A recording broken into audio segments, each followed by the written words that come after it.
¿Se aprecia la pantalla, chicos? Sí, profesor.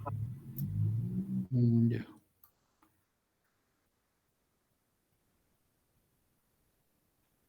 Bien, entonces vamos a hablar de la fisiología de los líquidos corporales. Conceptos que ustedes ya conocen desde la fisiología pasada, ¿no es cierto? Los líquidos corporales tienen compartimientos. Hemos hablado hasta el cansancio en fisiología 1 de compartimiento intracelular y compartimiento extracelular, el cual tiene que estar separado por una membrana semipermeable. Esta membrana semipermeable tiene que tener la capacidad del pasaje de líquidos y el pasaje de algunos electrolitos, ¿no? Y estos electrolitos pueden pasar libremente en la difusión simple, pueden estar ayudados por algún ligando o por algún estímulo eléctrico, mecánico, difusión facilitada, pueden necesitar energía, ¿no es cierto? Transporte activo, ¿sí? Y el transporte activo puede ser cotransporte, contratransporte, ¿no? Entonces, transporte activo primario, transporte activo secundario, todo eso lo hemos visto en los primeros capítulos de fisiología, ¿no es cierto? Después hemos visto la composición de los líquidos, vamos a ver la composición de los líquidos corporales. Esto tenemos que acordarnos de los líquidos corporales, tenemos que acordarnos bien de las concentraciones, ¿no? La concentración del sodio, que es un ion principalmente extracelular, el ion potasio, que es principalmente intracelular, tenemos que acordarnos del calcio, que está más fuera de la célula que dentro, el magnesio, que está más dentro que fuera, las proteínas están más dentro de la célula, no salen, no pasan la barrera de los capilares por su alto peso molecular, conceptos que ustedes ya conocen y que voy a tomar la libertad de solo recordarlos ligeramente porque ustedes ya lo conocen eso, ¿no? Entonces, y finalmente los conceptos de difusión, ósmosis y presión osmótica, de lo cual incluso hemos dado algunas preguntas en los exámenes. Entonces, básicamente los líquidos corporales, pues, como habíamos visto desde el inicio, en los adultos, ya en los adultos es el 60% de la masa corporal, ¿no es cierto? En los niños llega a ser 70%, en los recién nacidos. 2/3 de esta agua que nosotros tenemos dentro de nuestro organismo está dentro de las células y 1/3 fuera de las células. Este tercio que está fuera de las células se va dividiendo en diferentes compartimientos también. Y esos compartimientos, uno de esos compartimientos es el estuche vascular, donde tenemos la sangre, por ejemplo, ¿no? Vamos a ver más adelante, que es una mínima composición de todo el líquido que tenemos dentro del organismo. Entonces, pero este líquido no es estático, este líquido es dinámico. Entra y sale de las células, entra y sale de las células y se transporta rápidamente. Los electrolitos van transportándose, entrando, saliendo. La sangre discurre a través de todo el árbol vascular, ¿no es cierto? Y estos líquidos, tanto intra como extracelulares, contienen iones, contienen nutrientes. La sangre transporta nutrientes, nuestro principal nutriente, el oxígeno, ¿no es cierto? Transporta desecho para eliminar a través del pulmón el CO2. Ustedes lo acaban de ver en el capítulo de fisiología respiratoria. La sangre requiere tener una concentración determinada de hemoglobina para poder transportar este oxígeno, ¿no? Y finalmente la sangre tiene un componente plasmático, un componente líquido importante, el plasma sanguíneo, ¿no? Entonces, el agua corporal total, calculando un paciente 70 kilos al 60%, más o menos es 40 litros. Este es un ejemplo libre, ¿eh? El hombre de 70 kilos, eso ya es raro, porque a los varones les gusta pesar menos, cada vez menos peso, ¿no? Y el líquido intracelular, de estos 40 litros, el líquido intracelular es 25 litros, 2/3. Y el líquido extracelular, el LEC es 15 litros, 1/3. De este líquido extracelular nos dividimos en plasma, que es el que acompaña a las células sanguíneas, acompaña a los eritrocitos, a los glóbulos blancos, los acompaña, ¿no? Es el plasma sanguíneo. Y el líquido intersticial es el líquido que está en medio de las células, que es una gran cantidad de líquido. Eso es el extracelular. El intracelular ya lo vemos que es 25 litros. Entonces, más o menos nosotros también, y esta diapositiva la hemos visto en el anterior curso, más o menos nosotros tenemos de ingresos más o menos unos 2.300 al día. ¿Por qué? Porque tenemos líquidos que ingerimos, tienen que ser 2.100 más o menos, 2.000 litros, 2.000 mililitros, y de agua de oxidación más o menos o metabolismo debemos tener 200 mililitros. En total ingerimos 2.300. Y perdemos pérdidas insensibles por la piel, por los pulmones, ¿no es cierto? Perdemos con el sudor, como habíamos visto también en fisiología pasada. En las heces hay una cantidad de agua. Y en la orina, que es el principal lugar donde perdemos líquidos. Entonces perdemos en la orina más o menos 1,5 litros de agua. Esto hace un equilibrio entre lo que tomamos, lo que consumimos de líquido y lo que perdemos de líquido. Ahora, el líquido entonces es importante. No estoy poniendo acá que tenga que ser líquidos azucarados ni nada. Eso lo tomamos por vicio nosotros.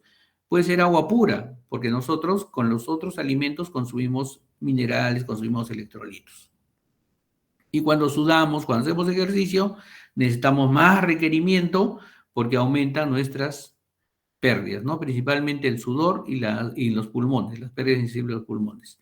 Baja la cantidad de orina porque estamos perdiendo tanto líquido que hay menos perfusión sanguínea hacia los riñones y pierde nuestra cantidad de orina, disminuye.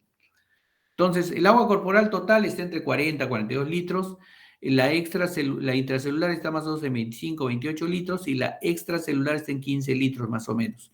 De esa extracelular, 10 litros son el líquido intersticial y unos 3,5 litros son el plasma sanguíneo. Pero usted dice que el plasma sanguíneo son 5 litros, la sangre.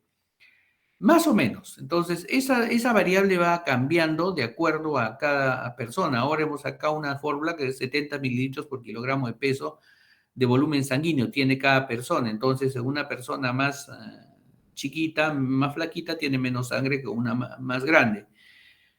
Los obesos, todo eso salen de este contexto, no entra en ese contexto. Entonces, este líquido extracelular, ¿sí? Líquido extracelular, perdón, es el 20% de la masa corporal, ¿no es cierto? De la masa corporal. El líquido intersticial, 15%, ¿sí? Que está entre las células, entre los tejidos. El plasma, 5%, el linfa 1 a 3%, el linfa que transcurre en su tejido linfático, en sus vasos linfáticos, y el líquido transcelular es el 1 al 3%. ¿Y este líquido transcelular cuál es? El líquido transcelular es el que se produce por células y está en ciertas cavidades, como este líquido cefalorraquídeo, entre las meninges, el líquido intraocular dentro del lobo ocular, el humor vítreo se llama, el líquido sinovial que está entre las articulaciones, el líquido pleural que está en la cavidad, entre las dos pleuras parietal y visceral, ¿no es cierto? En la cavidad peritoneal también tenemos una cantidad de líquido que permite el manejo de las vísceras, todo que no se peguen, ¿no? En la sangre, como hemos visto también en el capítulo anterior, el 55% es plasma, o sea, es líquido, y el 45% son células sanguíneas. De estas células sanguíneas, el 99% son eritrocitos, el resto son leucocitos y plaquetas. ¿Sí? Y esta es una transparencia también conocida por ustedes, que vamos a manejarla hasta el cansancio, ahora sí más bien.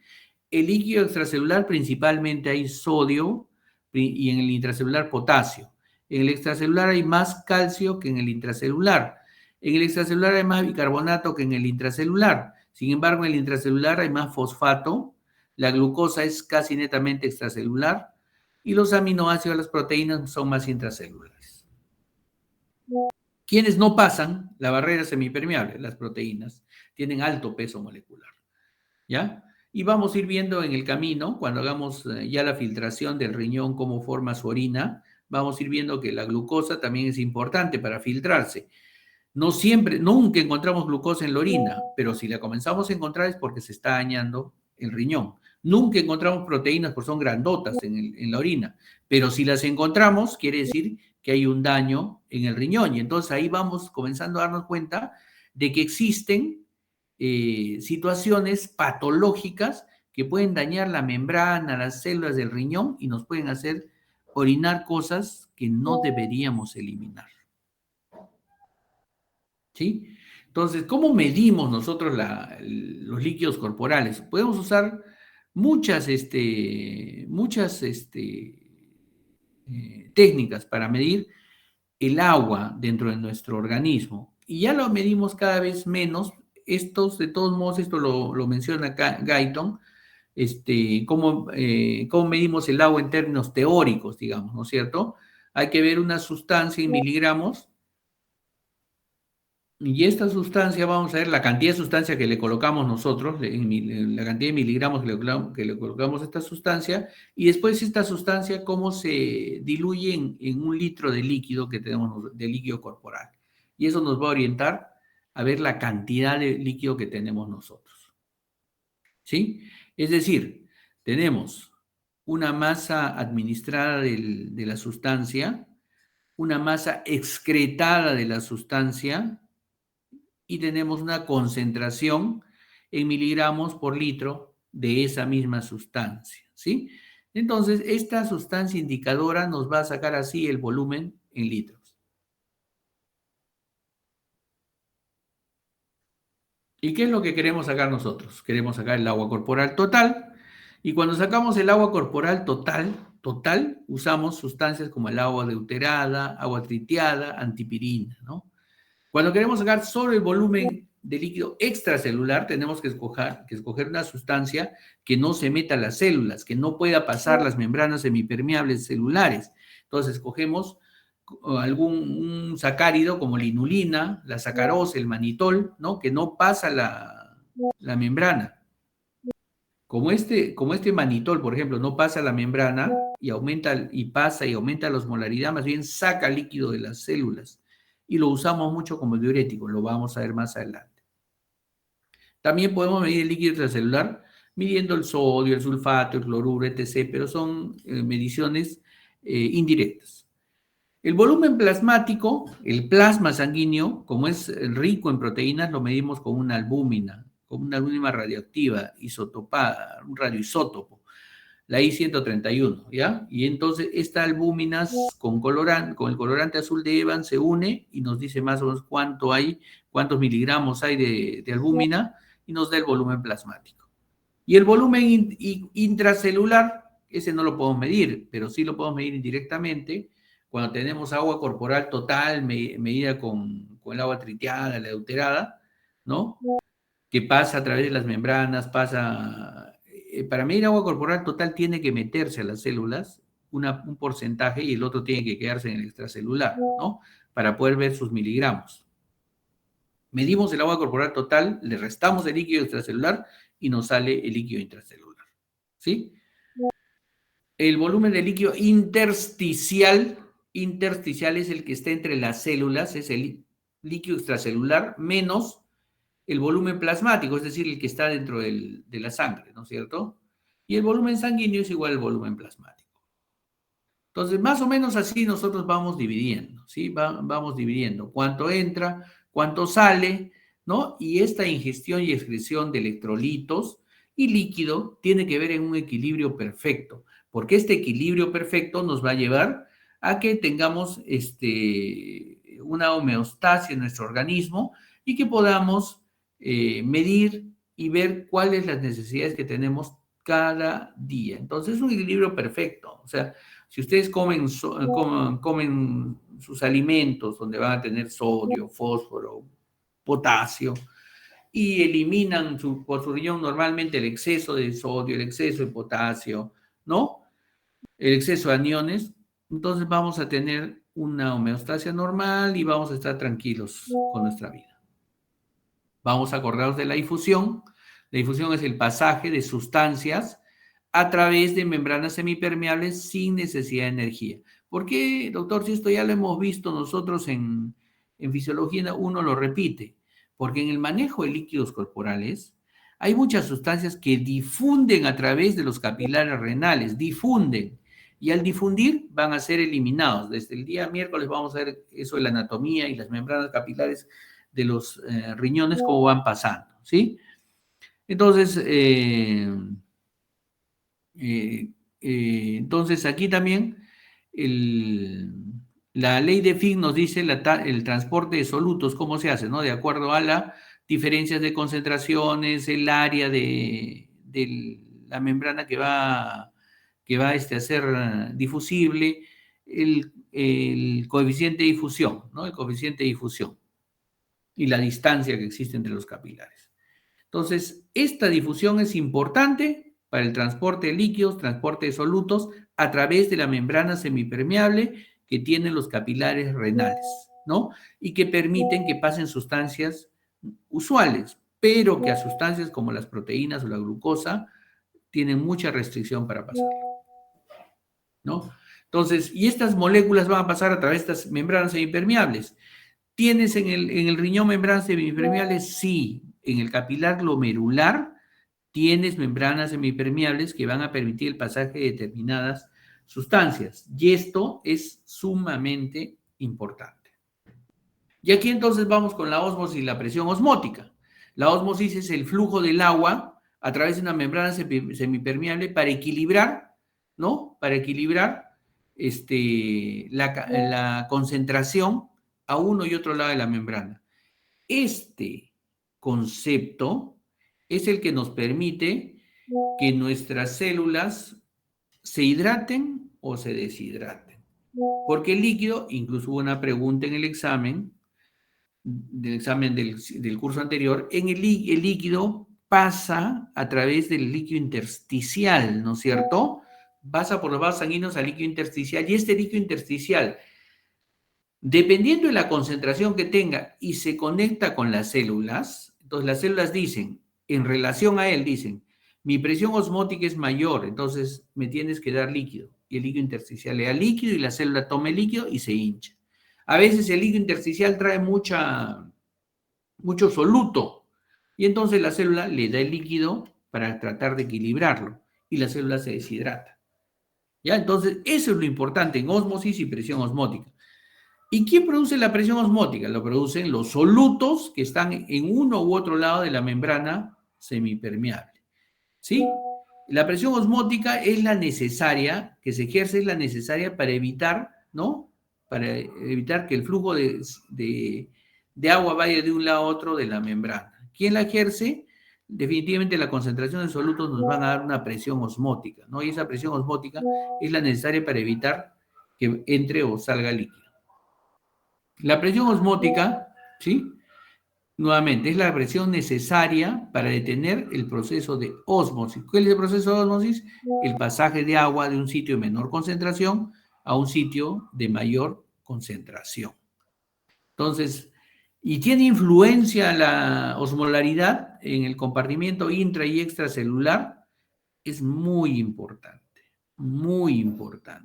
¿sí? Porque la osmolaridad va a permitir que se muevan los líquidos de un lado al otro de la membrana. Y la presión osmótica es la que va a detener estos líquidos, los va a detener, ¿ya?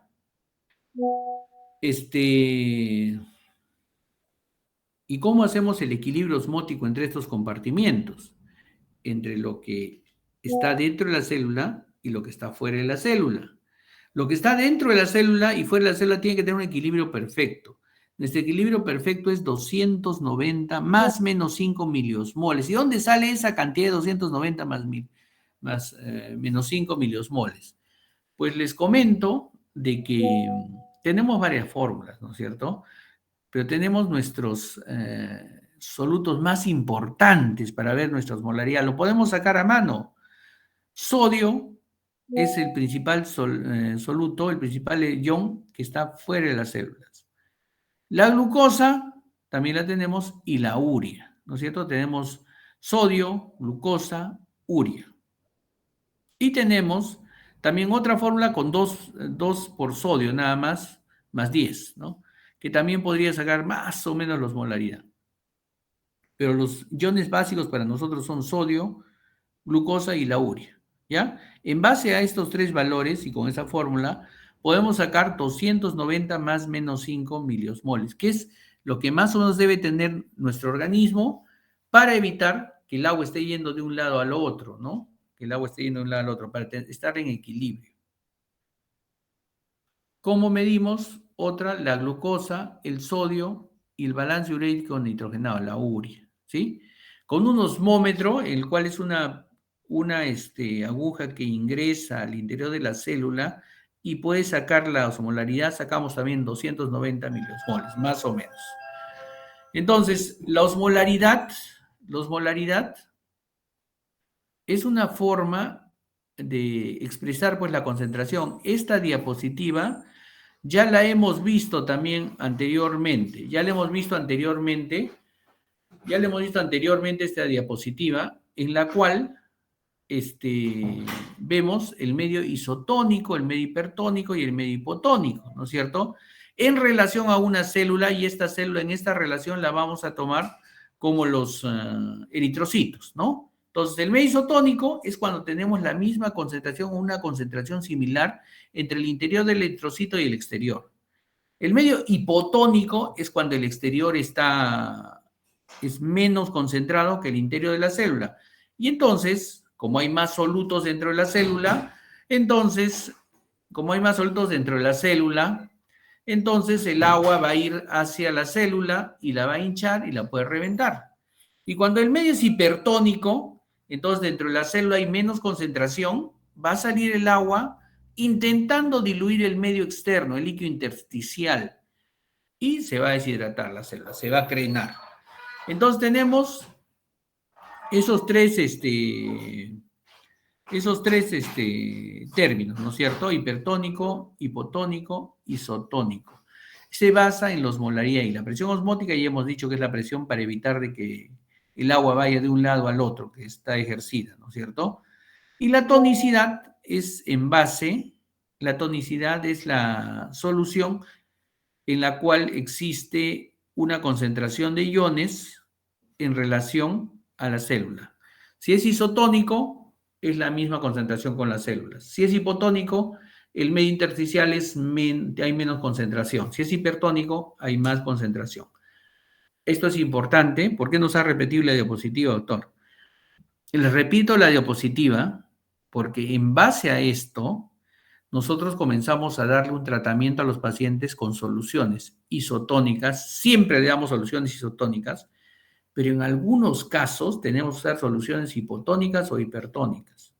Hipotónica, por ejemplo, es ponerle agua destilada a la vena al paciente. Hipertónica es ponerle glucosas concentradas al paciente o sodios concentrados al paciente. Vamos a ver en un momento ese. Entonces, la ósmosis y la presión osmótica ya están explicados, ya sabemos más o menos cómo es el término. Y las membranas, la membrana tiene que ser semipermeable, ¿no es cierto? Pero hay membranas impermeables que no dejan pasar nada, pero las semipermeables dejan pasar las moléculas de agua, pero no todas las del soluto, ¿no? Algunas dejan pasar las semipermeables, algunas del soluto. Las selectivas atraviesan el agua y atraviesan solutos determinados, ¿no? Por ejemplo, es la membrana nuclear, que no deja pasar todo, solamente algunos solutos. La membrana dialítica es una membrana selectiva que solo pasa el agua y los solutos, pero no permite, por ejemplo, el paso, la diálisis no permite el paso de proteínas, porque son huecos, agujeros muy chiquitos para que pasen semejantes moléculas proteicas. Y que no tienen selectividad es que pasa todo, ¿no? Agua, solutos, cualquier sustancia. Entonces, ¿y cómo desarrollamos el líquido extracelular e intracelular en situaciones anormales? Nuestros líquidos, ¿cómo los vamos a manejar? Aquí entra nuestro riñón, ¿no es cierto? El líquido lo vamos a manejar con ingesta o consumo de agua, ¿no? Entonces, tomamos mucha agua o dejamos de tomar agua, nos deshidratamos, entonces el líquido extracelular comienza a diluirse o a concentrarse, ¿sí? ¿Cómo cambiamos el medio? Poniendo un líquido intravenoso directo. Generalmente colocamos isotónicos, pero puede ser hipotónico, hipertónico. Vamos a verlo ahorita. ¿Cómo se alteran nuestros líquidos? Por el tracto gastrointestinal. Comenzamos a perder en las diarreas, comenzamos a perder líquido. Cuando hay pérdida aumentada de líquidos en el sudor o en la orina, ¿no? Por algún motivo comenzamos a orinar más de lo normal. ¿Quién pierde más líquido? Los obesos tienen menos líquido que los normosómicos porque la grasa no contiene líquido. El sexo en los hombres tiene más líquido que las mujeres. La edad en los niños hay mucha más agua que en los adultos y en los ancianos ya nos vamos deshidratando totalmente, ¿sí? Entonces el agua se desplaza normalmente entre el extracelular y el intracelular. Concepto importante para poder desde el miércoles comenzar a hablar en el riñón cómo va a pasar el agua a través del riñón, ¿no? Por ejemplo, Cada sustancia tiene una concentración. El sodio normal está entre 135 y 145 miliequivalentes.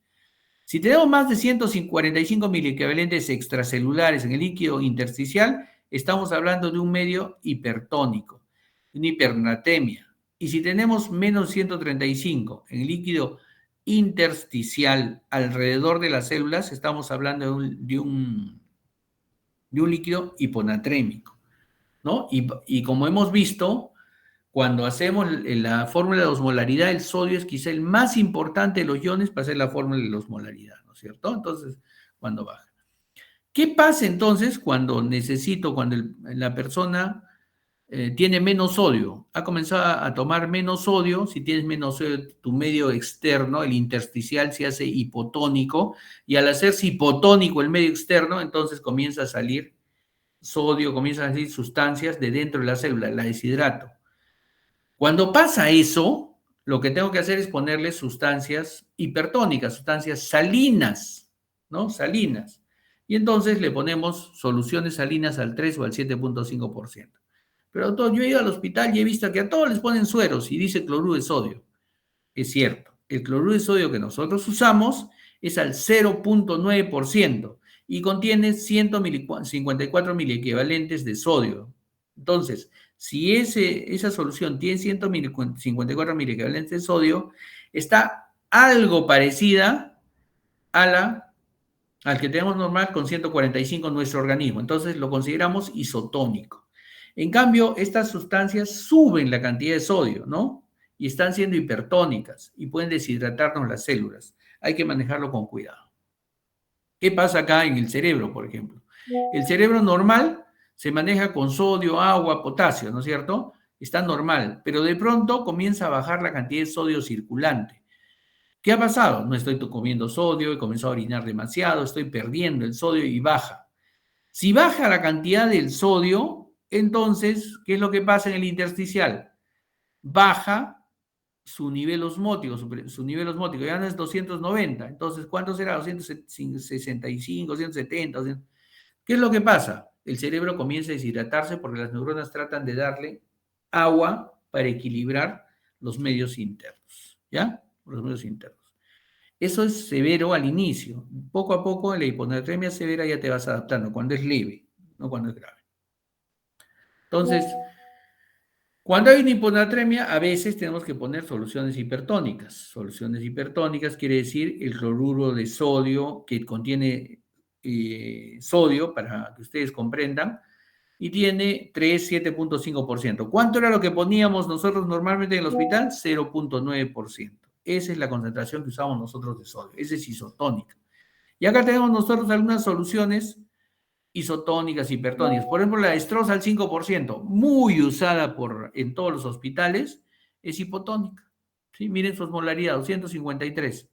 En cambio, el cloruro de sodio al 0.9%, miren su osmolaridad, 308. Nuestra osmolaridad más o menos es 290 más menos 5, ¿no? Por ahí va. Entonces, vamos a subir un poco la cantidad de sodio, pero no es excesiva. Y hay una sustancia que se llama normosol que tiene 295 milosmoles. Esa es la sustancia adecuada. ¿Qué usamos ahora? Solución de lactato Ringer, que tiene 275 milosmoles. Similar a los 290 milosmoles. Doctor, ¿por qué está que nos está confundiendo con esto de los sueros? Y nosotros no vamos a poner sueros todavía. Pero tienes que saber que existen estas sustancias. Y estas sustancias, como existen, entonces lo que pasa es de que tienen una concentración determinada que va a bañar el líquido intersticial y va a tener contacto con las células. Si tienes tú una célula que quieres que permanezca tranquila, normal, sin alteración, le pones una isotónica. Ahí clarito, ahí es que dicen isotónica ahí, ¿no es cierto? Es decir, que su concentración está más o menos de los 295 miliosmoles. El cloruro de sodio, que lo usamos a pasto, la sustancia normosol, que es poquísimo lo que tenemos, y el lactato Ringer. Pero si, por ejemplo, tengo un paciente que está con el cerebro hinchado y necesito bajarle el cerebro, necesito que salga líquido de las neuronas para que baje la crisis, le pongo una solución hipertónica. ¿Para qué? Para que esa solución hipertónica bañe el líquido intersticial y la célula sienta que ahí afuera hay más concentración y saca agua. Usamos a pasto manitol, por ejemplo, ahora. ¿Ya? Y la destroza el 5%, miren, hiposmolar, no se puede poner sola. ¿Qué otra cosa altera, aparte de la hipernatremia, la hiperglicemia, ¿no es cierto? Lo normal más o menos es hasta 120 de glucosa. Pero si comenzamos a hacer glucosas más altas, entonces comienza la glucosa a juntarse con el líquido, deshidrata las células, se lleva el líquido y comienza a miccionar una gran cantidad de la glucosa. ¿Cuál es el tipo de ejemplo de esto? El cine. Cuando se compran su gaseosa con su canchita con bastante sodio, van comiendo, comiendo, comiendo, y lo que van haciendo, ¿qué cosa es? Van aumentando su concentración osmolar. Y al aumentar su concentración osmolar, sacan agua de las células. Y al sacar agua de las células, esta agua va a ir hacia los riñones. Filtra el agua en los riñones y les da unas ganas terribles de orinar durante la película. Y ese es el ejemplo más clásico, ¿no es cierto? Entonces el agua va cambiando entre los compartimientos intra y extracelular, ¿sí? Y acá, casi ya para finalizar, vamos a tener un intercambio con las fuerzas de Starling. ¿Qué son las fuerzas de Starling? Bueno, así como va cambiando entre las células, también los capilares sanguíneos requieren un cambio de acuerdo a la concentración que haya. Principalmente acá, ¿qué nos manejamos? La presión hidrostática en el capilar, que se basa en el plasma sanguíneo. Y tenemos la presión oncótica, que se basa en las proteínas. ¿Qué es lo que pasa acá?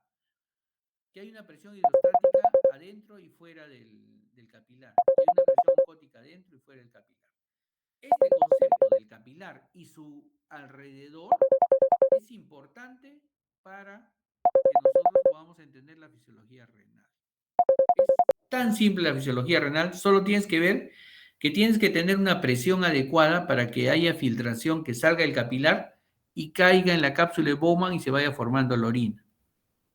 Pero si hay menos presión hidrostática en el capilar, no va a salir entonces líquido y no vamos a tener orina. ¿Cuándo pasa esto? Cuando el paciente tiene una hipotensión por cualquier motivo. Puede tener ha tenido un accidente, ha sangrado, ha perdido líquido, está con diarrea, no está orinando demasiado por insuficiencia renal, entonces pasa eso. Cuando llegas al riñón, ves los problemas.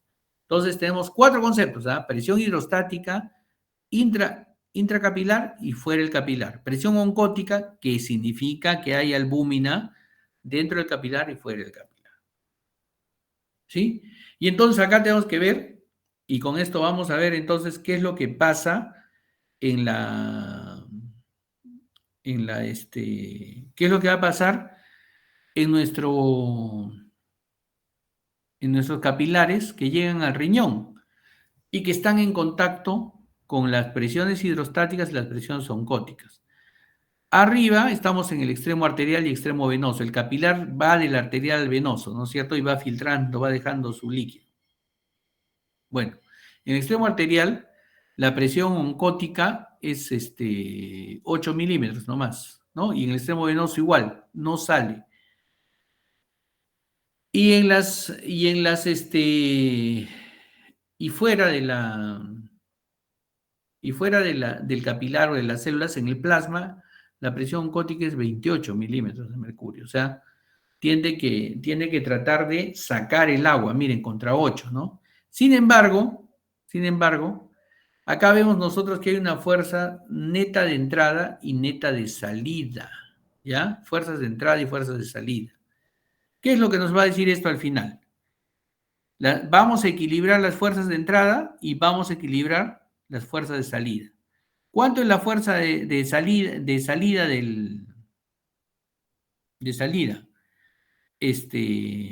Vamos a ver, 17.3 milímetros de mercurio es la presión hidrostática, ¿sí? Y en cambio la presión hidrostática intersticial, en el intersticio es menos 3 milímetros de mercurio. O sea, una gran diferencia, ¿no? Esto hace que salga mucho líquido.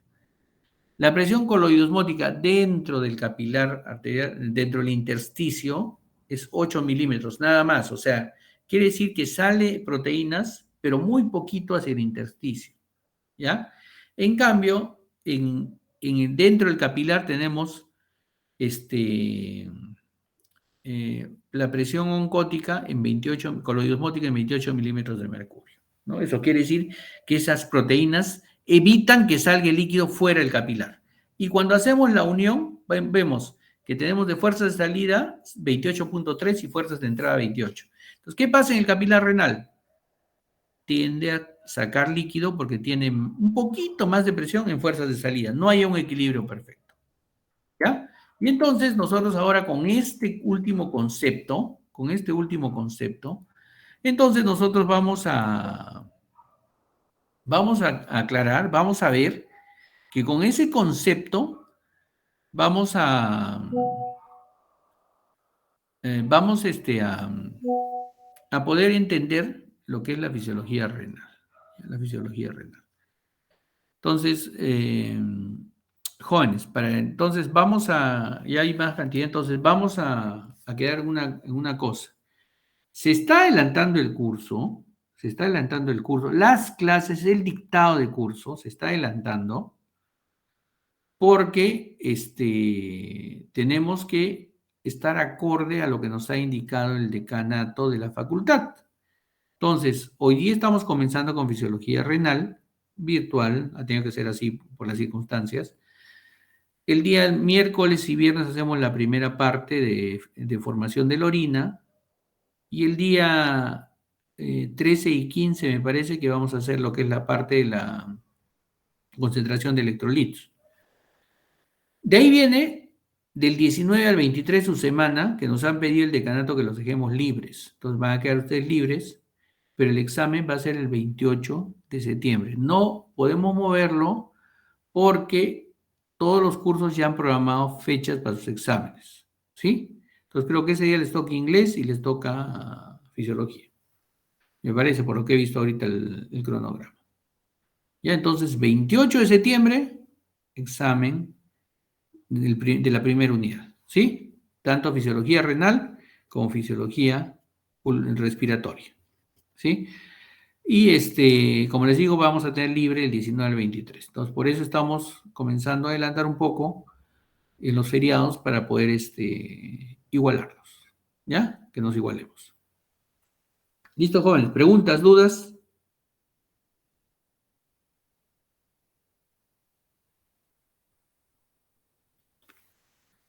Eso es lo que me pone nervioso. Y después se van a quedar 25 en la promoción, no creo. En esta no me hagan eso, por favor. Que no me Una hagan eso. consulta. Dígame, señor Tapia. Entonces, de las soluciones cristaloides, el mejor es la solución Normosol, ¿verdad? De todas. Esa es la ideal, esa es la ideal, es la ideal.